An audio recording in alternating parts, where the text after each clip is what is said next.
Bonjour, c'est Crypto j'espère que vous allez bien.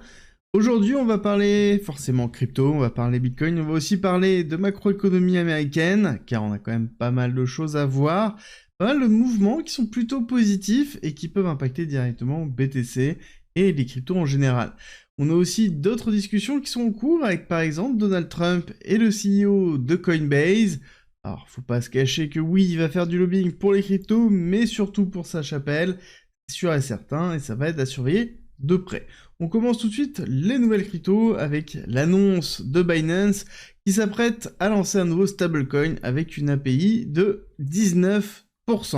C'est énorme, ça veut dire le rendement que vous allez avoir annualisé sur ce stablecoin, entre guillemets, et ce qui est intéressant d'ailleurs, c'est qu'on met toujours encore et toujours l'image de CZ et on pense tout de suite à Binance, mais ce n'est pas réellement un stablecoin, parce que je dois vous avouer que quand j'ai lu ça, j'ai forcément pensé à Terra Luna, plutôt logique, hein, étant donné que c'était un petit peu la même représentation, sauf que là ce sera le BFUSD, qui ne sera pas un stablecoin, enfin, à proprement parler, c'est-à-dire qu'ils ont fait un post en disant que ce sera un token qui reversera une partie des rewards par rapport au margin trading, au future trading qui sera fait avec l'utilisation des fonds. On a enfin la page de description du token, ici que on a un rendement qui est offert bien supérieur à tous les autres stablecoins. Donc bon, on a quand même ici un problème de communication qui est en train de se faire. Ce n'est pas un stablecoin, ça va être une crypto qui va vous ramener de la reward par rapport à l'utilisation qui est fait des fonds. Il n'y aura pas réellement de backing, c'est-à-dire que ce ne sera pas un pour un, faites bien attention par la suite, et ça a quand même des petites saveurs de ce qu'on a connu en 2020-2021, et donc on fait toujours très très attention. Je vous invite à regarder ce qui s'est passé avec Terra Luna et l'UST, et c'était un petit peu la même promesse qu'on avait, peut-être un petit peu différente, mais quand même ça y ressemble beaucoup. On continue dans les nouvelles entre crypto et finances traditionnelles avec Goldman Sachs qui propose une transformation, notamment sur la mise en place d'une plateforme de trading sur les actifs digitaux qui serait uniquement disponible pour les institutionnels. Ça veut dire qu'on aurait beaucoup plus de liquidités qui se déverseraient de façon naturelle sur les crypto-monnaies à travers les outils de trading de Goldman Sachs. Alors il n'y a pas que ça, étant donné qu'on a MicroStrategy qui continue à acheter des BTC, on parle de 51 780 BTC pour environ 4,6 milliards de dollars qui ont été achetés la semaine dernière, avec un prix quand même dans les alentours de 88 000 dollars. C'est énorme, d'accord? C'est vraiment énorme par rapport à la politique qu'ils avaient historiquement. Bon, ça remonte leur prix moyen à 49 000, quasiment 50 000 dollars le Bitcoin, et ils vont continuer à acheter. Pour rappel, ils avaient lancé une politique de levée de dette pour aller chercher encore plus de dettes, 1,7 milliard de dollars qui seraient levés en échange des fonds de MicroStrategy. Ça va être très intéressant à surveiller. On sait déjà depuis un certain temps que MicroStrategy utilise sa propre société et ses propres actions pour lever plus de dettes, toujours plus de dettes pour acheter toujours plus de Bitcoin.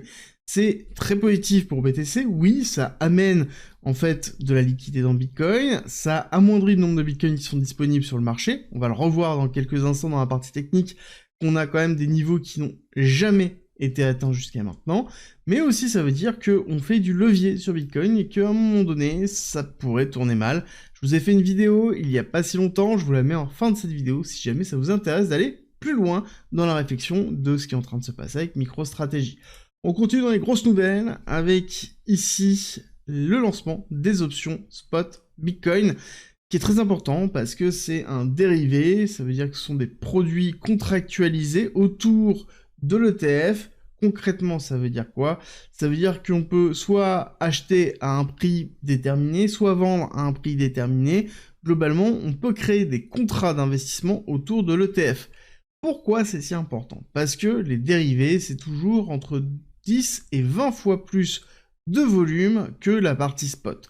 Ça veut dire que si en spot, on a 10 milliards de dollars, bah à ce moment-là, il y a de fortes probabilités qu'on soit à 100 ou 200 milliards de dollars dans la partie dérivée, parce que c'est dans ces phases d'arbitrage que les fonds font des profits, et c'est quelque chose qu'on verra certainement aussi. Pour vous donner un ordre d'idée, les ETF Bitcoin, on parle de 27,7 milliards de dollars qui sont dedans. Donc forcément, ça va être une augmentation très très forte de la liquidité autour de Bitcoin à travers les ETF. Ça va pas être des options sur Bitcoin, ça va être sur les ETF. Faites bien attention à la différenciation entre les deux. Ce qui est certain, c'est qu'on diminue le nombre de BTC disponibles dans les exchanges. Je vous en ai déjà parlé à plusieurs reprises, et c'est la courbe ici mauve, où on voit bien que depuis le lancement des ETF, on a bien une diminution drastique du nombre de Bitcoin disponibles, et ce qui est fait tout simplement par un équilibrage de l'offre et de la demande. Il y a de plus en plus de demandes pour Bitcoin, de plus en plus de gens à travers les ETF, à travers MicroStrategy qui achètent du BTC, et à côté, il y en a de moins en moins qui sont minés avec le halving qui a été effectué. Donc cette rupture de la balance offre-demande entraîne une diminution du nombre de bitcoins disponibles dans les exchanges, parce que c'est eux, à un moment donné, qui fournissent une grosse partie des BTC, qui sont achetés par Coinbase, puis ensuite délivrés dans les ETF. C'est un petit peu comme ça que ça fonctionne sur les deals OTC. On continue avec les nouvelles où Trump va certainement acheter une plateforme crypto. Quand je dis Trump, c'est pas Trump, c'est le groupe qui est derrière, qui appartient à Trump, dans lequel on a déjà vu qu'il y avait des actions autour de la crypto-monnaie, et ça continue, étant donné qu'ils vont acheter une plateforme, pas forcément la meilleure, mais ça n'empêche qu'il va avoir un achat qui va être effectué, on attend la confirmation.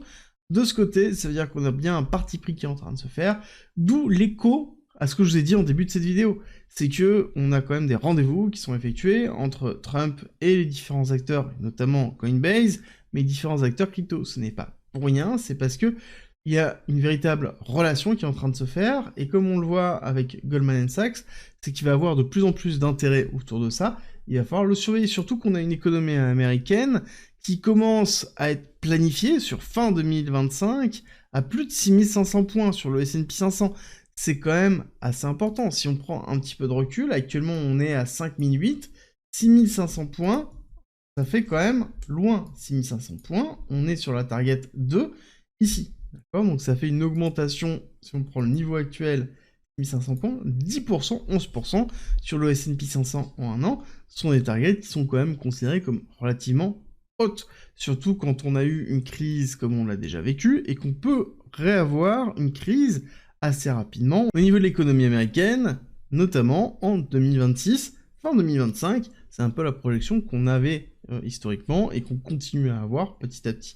Alors, court terme, sur la finance traditionnelle, pendant qu'on est sur le S&P 500, intéressant, on est allé chercher une partie des liquidités au niveau de ce gap-là, ce n'est pas suffisant, et on a créé un autre gap qui se trouve ici. Il est fort probable d'avoir une accélération haussière pour combler ce gap, et potentiellement encore une jambe baissière pour aller chercher un petit peu plus de liquidité en bas avant de pouvoir faire un rebond, ce qui serait plutôt positif pour revoir de la dynamique haussière et revoir en fait une accélération, un petit peu comme on a pu le faire ici, hein, avec première accélération baissière, retracement, deuxième accélération baissière, pareil ici, accélération baissière, retracement, deuxième accélération baissière, quelque chose qui serait cohérent pour retravailler à la hausse ensuite et aller chercher des targets au-dessus des 6000 points, ce qui serait positif. On voit aussi Nasdaq qui continue à pousser.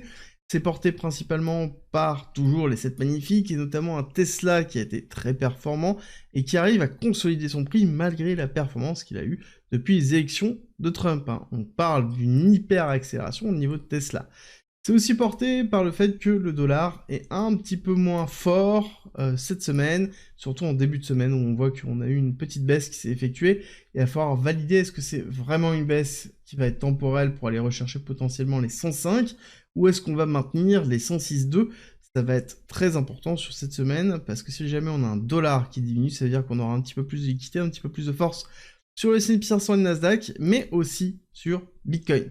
Là-dessus, ça va être important, étant donné qu'on est dans une phase de consolidation au-dessus des 90 000 $, consolidation qui vous parle peut-être pas, mais il est important de comprendre ce qui est en train de se passer en termes de psychologie. C'est que là, actuellement, on est dans les 90 000 $ depuis le 11 novembre, depuis lundi 11 novembre, globalement une semaine, et ce qui se passe déjà, c'est que les gens oublient qu'on est à 90 000 $, oublient de prendre du recul en se disant on est à 90 000 $, alors qu'il y a très peu de temps, on était à 68 000. Globalement, on a fait une hyper accélération, il est normal d'avoir une stabilisation. Et donc, là, on a une partie émotionnelle qui prend le dessus, où, globalement, plus on va rester dans ce range, plus on va rester dans cette norme de prix, plus ça va être compliqué à gérer, parce qu'on dit qu'on ne bouge pas. Et donc, l'effet d'euphorie va diminuer drastiquement pour faire place petit à petit à l'effet et l'émotion de peur, et donc c'est là où c'est propice de pouvoir repartir.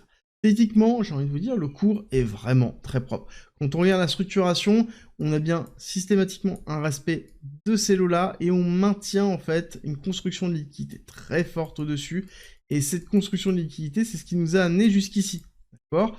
C'est systématiquement les shorts qui sont positionnés au-dessus, et on va chercher ces shorts-là en faisant un short squeeze, et c'est ce que l'on a vécu dans le cycle précédent. Systématiquement, on a beaucoup de personnes qui shortent le BTC, et c'est exactement ce qu'il nous faut pour pouvoir aller chercher plus haut. Tant qu'on a des shorts, on a de l'accélération haussière. Tant qu'on a des achats sur BTC en spot, comme on peut le voir avec MicroStrategy, et comme on peut le voir sur hier, où on a eu 254 millions de dollars qui ont été injectés au niveau des ETF, ça veut dire qu'on a bien ici un momentum qui est en train de se construire. Si on a des institutionnels qui achètent toujours au bon moment de base, qui continuent à acheter à des prix au-dessus de 90 000, c'est qu'il y a un intérêt à aller chercher plus haut. Est-ce que la barre des 100 000 va être vraiment un mur? J'ai envie de vous dire oui, la barre des 100 000 va être très compliquée à passer. Il est fort probable qu'on ait un effet émotionnel très fort avec un euphorie très très fort dans les 100 000 et que justement on ait besoin d'aller faire notre correction habituelle pour consolider et repartir à la hausse par la suite. Mais dans tous les cas, quand je vois ça, je me dis c'est parfait, c'est exactement les typologies de construction de prix que l'on voyait en 2020-2021 au niveau de BTC, dans lequel on avait la mise en place d'une résistance, on travaille la résistance, on casse la résistance, on reteste et on repart à l'accélération très fort, et c'est un petit peu ce que l'on voit ici et ce que l'on attend de voir au-dessus des 93 000 dollars pour pouvoir avoir une accélération au niveau de BTC. Surtout que l'on voit beaucoup de choses, on voit beaucoup d'injections monétaires. Ici, depuis le 28 octobre 2024, on voit énormément d'injections monétaires au niveau de l'impression des stablecoins. Là, j'ai consolidé les principaux stablecoins directement dans un graphique où on voit qu'on est vraiment dans une phase d'accélération haussière très très forte et on a fait un plus haut.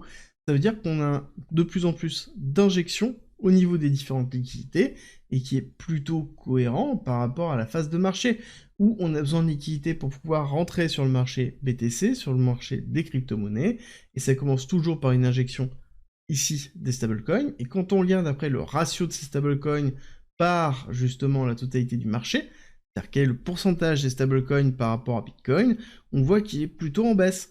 Donc ça veut dire qu'on a bien un transfert de ces liquidités, donc on injecte des liquidités dans la crypto-monnaie, et que derrière, ces stablecoins ne restent pas en stablecoin, vont directement dans Bitcoin et les autres crypto-monnaies, et donc sont bien injectés dans le cycle. Donc ça, c'est encore une fois très très positif. Quand on voit aussi ici la dominance de BTC qui est en train de se faire ravaler, il est fort probable d'avoir encore un petit peu de latéralisation avant d'avoir une nouvelle phase d'accélération haussière au niveau de BTC, un petit peu comme on a vécu ici, ou encore comme on a vécu ici.